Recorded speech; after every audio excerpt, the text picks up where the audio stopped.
चलो आप सभी का इस ऑनलाइन क्लास से में सभी का स्वागत है। जैसा कि आप सभी को विदित है, हमको भी जानकारी है कि इस समय पूरे विश्व के अंतर्गत कोरोना वैश्विक महामारी फैल चुकी है, जिसके कारण आपके और हमारी यानी कि प्रत्यक्ष रूप से या ऑफलाइन क्लासेज यानी कि संभव कर पाना यानी कि जरूरी नहीं है। इसलिए हमारे और आपके बीच में एक ही अध्ययन का तरीका बचा, एक ही तकनीकी का कि हम कैसे न कैसे ऑनलाइन तरीके से हम आपको अपनी विषय वस्तु से जुड़ी हुई जो सहायक सामग्री, जो विषय वस्तु की जो सामग्री है वो हम आप तक पहुंचाने का प्रयास करें। देखिए, क्लास 12 के अंतर्गत और विषय हम बात कर रहे हैं हिंदी अनिवार्य विषय। सबसे पहले हमको जिस क्लास के अंतर्गत जिस विषय को हमको पढ़ना है उसके सिलेबस के बारे में हमको पूरी तरीके से जानकारी होनी चाहिए कि हमारा जिस विषय को हम पढ़ने जा रहे हैं उसमें सिलेबस क्या क्या है, कौन कौन सी किताबें हैं, उस किताब में से कौन कौन से प्रश्न या कितने नंबर के प्रश्न हमारे उस बोर्ड के एग्जाम में आने वाले। तो एक बार सभी ध्यान से देखें, कुल हमारा जो पूर्णांक होता है वो 100 नंबर का पूर्णांक होता है, जिसमें 80 नंबर का तो हमारे विद्यालय के द्वारा जो अध्ययन कार्य करवाया जाता है उसमें से 80 नंबर का मैटर जो विषय वस्तु है वो आती है। शेष 20 नंबर के जो शतरांक है वो आपके उचित कार्य व्यवहार के आधार पर दिए गए। तो आइए सबसे पहले हम बात करें कि हमको कौन कौन सी विषय वस्तु को हमको पढ़ना है। क्या हमारे अधिगम के क्षेत्र में, अधिगम माने हमको कौन कौन सी विषय वस्तु को लर्निंग करना है, पढ़ना है, उसका ज्ञान प्राप्त करना है, कौन कौन से क्षेत्र। सबसे पहले है अपठित बोध। अपठित बोध का मतलब है कि जो हमारे द्वारा यानी कि पूर्व में पढ़ा गया हुआ नहीं है। इसके अंतर्गत गद्यांश और पद्यांश यानी कि अपठित गद्यांश और अपठित पद्यांश, इन दोनों में से एक एक प्रश्न हमारे उस पेपर के अंतर्गत आता है। एक प्रश्न यानी कि अपठित गद्यांश का आएगा और विकल्प सहित आएगा। दो प्रश्न उसमें आते हैं अथवा में आते हैं, जिसमें से हमको जो उचित लगता है, जो अच्छा लगता है वो प्रश्न हमको यानी कि उस गद्यांश को हमको हल करना होता है और उसका भाग यानी कि 4 नंबर का प्रश्न आता है। इसके बाद में हम बात करें अपठित पद्यांश की। अपठित पद्यांश के यानी कि विकल्प सहित 2 आते हैं, अथवा में आते हैं। जो हमको बेटर लगता है, जो हमको अच्छा लगता है उसको हमको हल करना होता है और ये भी कितने नंबर का आता है, यानी कि 4 नंबर का आता है। ठीक, इसके बाद में हम बात करें दूसरा जो हमारा खंड आता है वो व्यवहारिक व्याकरण एवं रचना शिक्षण से आता है। व्यवहारिक व्याकरण के अंतर्गत हमको कौन कौन सी बातों को या कौन कौन सी विषय वस्तु को हमको यानी कि पढ़ना होता है। देखिए इधर इसमें सबसे पहले हम क्या के अंतर्गत हम डिवाइडेशन कर लेते हैं, बांट लेते हैं। व्याकरण के अंतर्गत हमको सबसे पहले भाषा का बिंदु पढ़ना होता है, फिर इसके बाद में व्याकरण तथा उसके बाद में है लिपि का परिचय। इन तीनों बिंदुओं में से कौन कौन से बिंदुओं में से भाषा है, व्याकरण है और लिपि परिचय, इन तीनों बिंदुओं में से हमारे 2 नंबर के प्रश्न आते हैं। 2 प्रश्न पूछे जाते हैं, 1-1 नंबर के प्रश्न। अब जैसे भाषा की बात करें कि भाषा किसे कहते हैं, भाषा की परिभाषा क्या होती है, भाषा के कितने रूप होते हैं, भाषा का विकास किस प्रकार से हुआ, ये सारी बातें हमको यानी कि इस भाषा के अंतर्गत पढ़नी होती है। दूसरी बात उसके बाद में हमको पढ़ना होता है व्याकरण। व्याकरण किसे कहते हैं, व्याकरण का प्रयोग कहाँ किया जाता है, भाषा में किया जाता है तो क्यों किया जाता है, इसका क्या प्रभाव पड़ता है और व्याकरण के कौन कौन से बिंदु, कौन कौन से रूप होते हैं, वो सारी बातें हम इस व्याकरण बिंदु के अंतर्गत हमको पढ़नी होगी। तथा उसके बाद में फिर लिपि का परिचय हमारे पास कि लिपि क्या है, किसे कहते हैं, लिपि का प्रयोग क्यों किया जाता है, कौन कौन सी लिपियाँ हैं, ये हम कौन सी लिपि में लिखते हैं, हिंदी कौन सी लिपि में लिखी जाती है, अंग्रेजी कौन सी लिपि में लिखी जाती है, उर्दू भाषा कौन सी लिपि में लिखी जाती है ना। और इसी के साथ साथ हमारी जो लिपि है जैसे कि देवनागरी लिपि, उसकी कौन कौन सी विशेषताएं होती हैं, ये सारी बातें हैं वो हम इस लिपि परिचय के अंतर्गत हमको पढ़नी होती है। तो इस प्रकार से इस कै वाले बिंदु में से भाषा है, व्याकरण और लिपि का परिचय, इनमें से 2 नंबर का एक प्रश्न पूछा जाता है। आगे बात करें इसके बाद में, फिर अगला जो बिंदु हमारा जो आता है वो पद परिचय का आता है।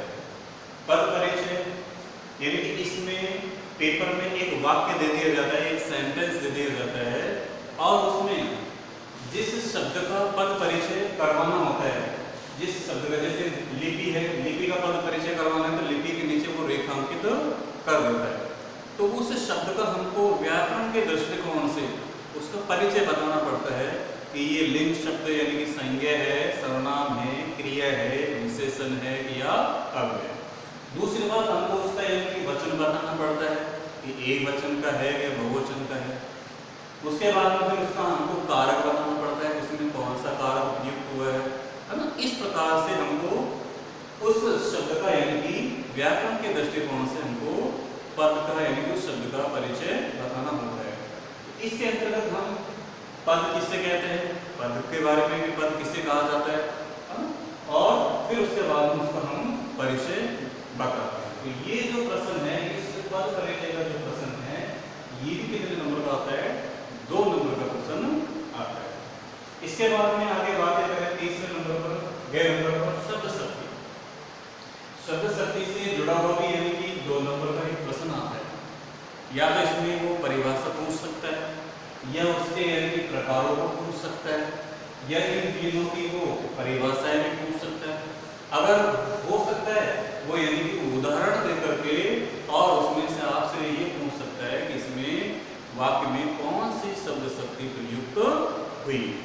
तो अभिधा शब्द शक्ति, विलक्षणा और व्यंजना, ये 3 जो रूप है ये शब्द शक्ति के 3 रूप होते हैं और इन 3 शब्द शक्ति के रूपों से रिलेटेड यानी कि इनसे जुड़ा हुआ है या परिभाषा पूछा जा सकती है या फिर कोई उदाहरण पूछा जा सकता है। तो ये प्रश्न भी 2 नंबर का पूछा जाता है। फिर इसके बाद में आगे नंबर बात करें है पर, फिर एक प्रश्न पूछा जाता है अलंकार से जुड़ा। अब हमारे सिलेबस के अंतर्गत या माध्यमिक शिक्षा बोर्ड ने हमारे सिलेबस में कौन कौन से अलंकार विशेष तौर से यानी कि जोड़ रखे हैं, उनको एक बार हम देख लेते हैं। जैसे अनुप्रास अलंकार, यमक अलंकार हुआ, श्लेष हुआ, उपमा अलंकार हुआ, रूपक है, उत्प्रेक्ष है, उदाहरण है तथा विरोधाभास। ये तो यानी कि मुख्य रूप से हमारे सिलेबस के अंतर्गत जोड़ रखे हैं। इसके अलावा हमारे जो पद्य पाठ है, कविता वाले पाठ है, उनमें कविता के जो पाठ हैं उनके अंतर्गत भी और अनेक प्रकार के अलंकार दिए होते हैं, उनको भी हमको पढ़ना होता है, उनकी भी परिभाषा हमको यानी कि जाननी होती है। तो इनसे एक प्रश्न जुड़ा हुआ यानी कि 2 नंबर का एक प्रश्न जुड़ा हुआ पूछा जाता है। कभी कभार वो यानी कि परिभाषा भी पूछ लेता है इनमें से किसी की, या फिर कभी कभार क्या होता है कि वो एक उदाहरण दे देता है, एग्जाम्पल दे देता है कि निम्नलिखित इस उदाहरण में या वाक्य में यानी कि कौन सा अलंकार प्रयुक्त हुआ है उसका नाम और उसकी परिभाषाएं बताइए। तो इस प्रकार से एक प्रश्न पूछ लिया जाता है। फिर आगे बात करते हैं, अगला जो प्रश्न पूछा जाता है वो यानी कि पारिभाषिक शब्दावली का होता है। पारिभाषिक शब्दावली जो यानी कि सरकारी कार्यालय विभागों में आम बोलचाल के रूप में प्रयुक्त की जाती है। जैसे पर्यावरण है, पर्यावरण को अंग्रेजी में क्या कहा जाता है, यानी कि एनवायरनमेंट कहा जाता है। निबंध है, निबंध को अंग्रेजी में क्या कहा जाता है, यानी कि ऐसे कहा जाता है। और जो हमारे जो कागजात होते हैं, दस्तावेज होते हैं, उनको डॉक्यूमेंट्स कहा जाता है। इससे यानी कि अंग्रेजी से शब्दों से जुड़े हुए यानी कि जो शब्दावली आती है। कभी कभार क्या होता है कि अंग्रेजी वर्ड दे दिए जाते हैं और उनके आपसे यानी कि उनका हिंदी अर्थ पूछ लिया जाता है, या फिर कभी क्या होता है कि हिंदी वर्जन दे दिया जाता है, उसका यानी कि अंग्रेजी पूछ ली जाती है। तो इस पारिभाषिक शब्दावली से यानी कि जुड़ा हुआ भी एक प्रश्न पूछा जाता है, और वो प्रश्न यानी कि कितने नंबर का होता है? 2 नंबर का प्रश्न होता है। फिर इसके बाद में अगला हमारा जो बिंदु आता है पत्र और प्रारूप लेखन। पत्र किसे कहते हैं और पत्र कितनी प्रकार के होते हैं? वैसे हमारे सिलेबस के अंतर्गत मुख्य रूप से 5 प्रकार के पत्र जोड़ रखे हैं, जिसमें बात करें अर्धशासकीय पत्र, जिसको हम अर्ध सरकारी पत्र भी कहते हैं। फिर उसके बाद में निवेदन, जिसको अंग्रेजी में यानी कि टेंडर कहा जाता है। फिर अगला है विज्ञप्ति।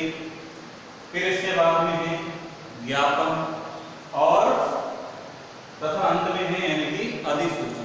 इस प्रकार से 5 पत्रों के प्रारूप हमारे सिलेबस के अंतर्गत जोड़ रखे हैं, जो हमको यानी कि पढ़ने होंगे। फिर इसके बाद में रचना शिक्षण में बात करें निबंध लेखन का। एक निबंध का प्रश्न आएगा, और वो निबंध का जो प्रश्न आता है वो भी यानी कि 4 नंबर का प्रश्न आएगा, और वो भी यानी कि विकल्प सहित आएगा, यानी कि 4 आएंगे, जिसमें से हमको जो ठीक लगता है, जो उचित लगता है, उस निबंध को हमको यानी कि रूपरेखा बना करके और उसको हमको पूर्ण तरीके से साफ और सही तरीके से उसको लिखना होता है। यहाँ तक की बात भी। अब इसके बाद में देखें अगला जो पोर्शन यानी कि सी नंबर अगला आता है, वो है हमारी पाठ्य पुस्तकों से जुड़ा हुआ, कि हमको कौन कौन सी पाठ्य पुस्तकें पढ़नी होती हैं। जैसा कि इधर ध्यान दें बोर्ड पर, पाठ्य पुस्तक जिसमें से एक है यानी कि सृजन। एक पुस्तक है सृजन, जो कि यानी कि हमारी प्रथम पुस्तक होती है, और इस पुस्तक में से, इस सृजन पुस्तक में से हमारी परीक्षा में जो विषय वस्तु जो आती है वो यानी कि टोटल कितने नंबर की आती है? 32 नंबर की यानी कि विषय वस्तु आती है। अब वो 32 नंबर की जो विषय वस्तु आती है उसमें कौन कौन से प्रश्न हैं या क्या है, किस किस तरीके के आते हैं? इसमें सबसे पहले आते हैं यानी कि व्याख्यात्मक प्रश्न आता है, यानी कि व्याख्या करनी होती है। एक प्रश्न यानी कि गद्य से है और एक पद्य से है, यानी कि एक व्याख्या यानी कि गद्य भाग से आती है और एक व्याख्या आती है पद्य भाग से। आपको मैं बताना चाहूंगा कि गद्य भाग से जो व्याख्या आती है वो भी यानी कि अथवा में दी हुई होती है, 2 आती है, विकल्प सहित आती है, और आपको जो अच्छी लगती है कि हाँ ये ठीक है, इसको मैं ठीक प्रकार से यानी कि इसको इसकी व्याख्या में कर सकता हूँ या कर सकती हूँ, वो व्याख्या हमको गद्य में से करनी होती है। इसी प्रकार से एक व्याख्या का प्रश्न यानी कि पद्य में से आता है। यदि विकल्प सही होता है, 2 व्याख्याएं आती है जिसमें से हमको जो ठीक जो उचित लगती है उसको हमको व्याख्या करनी होती है।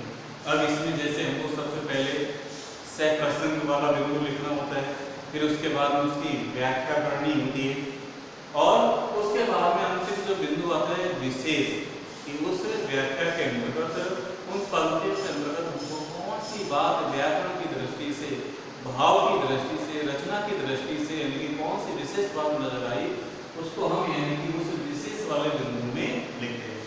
या उसमें जैसे कौन सा अलंकार प्रयुक्त हुआ, रस कौन सा प्रयुक्त हुआ, शब्द शक्ति कौन सी प्रयुक्त हुई, वो उन बिंदुओं को हम यानी कि विशेष वाले बिंदु में हम क्या करते जाते हैं, नोट करते जाते हैं।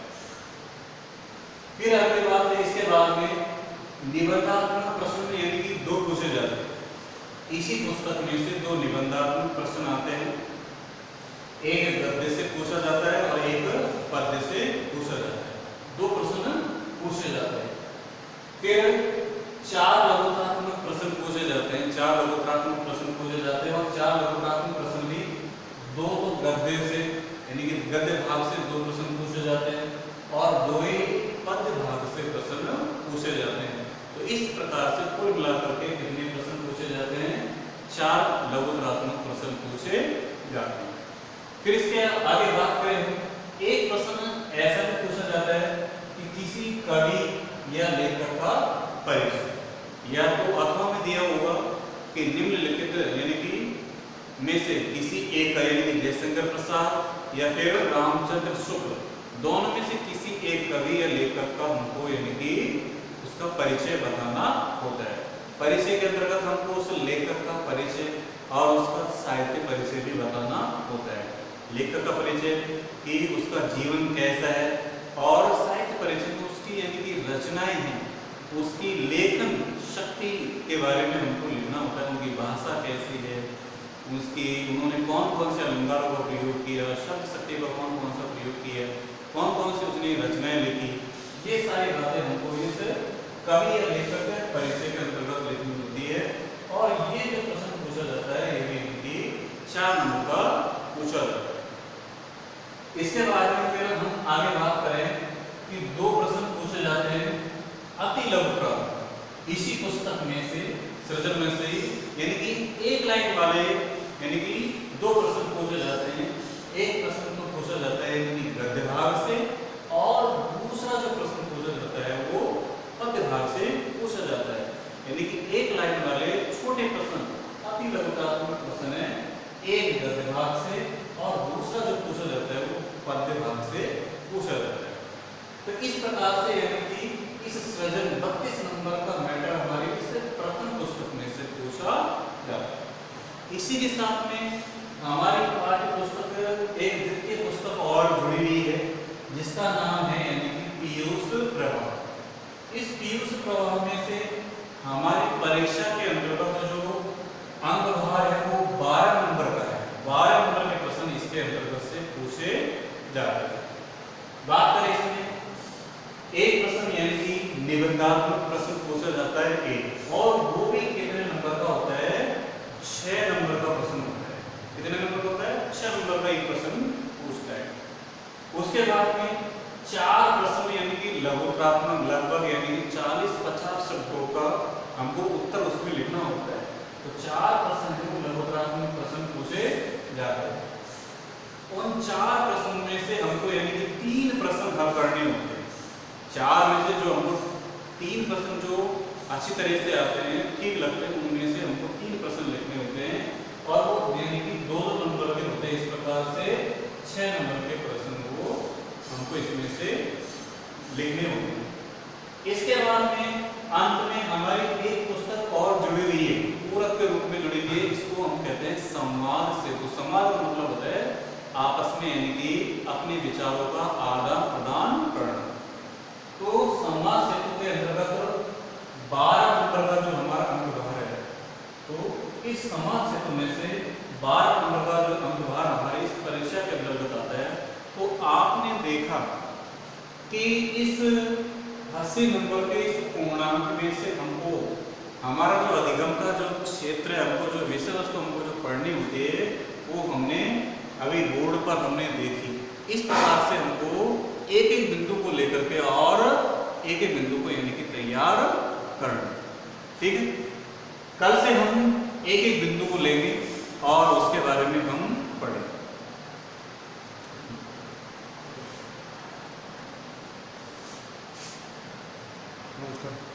नमस्कार।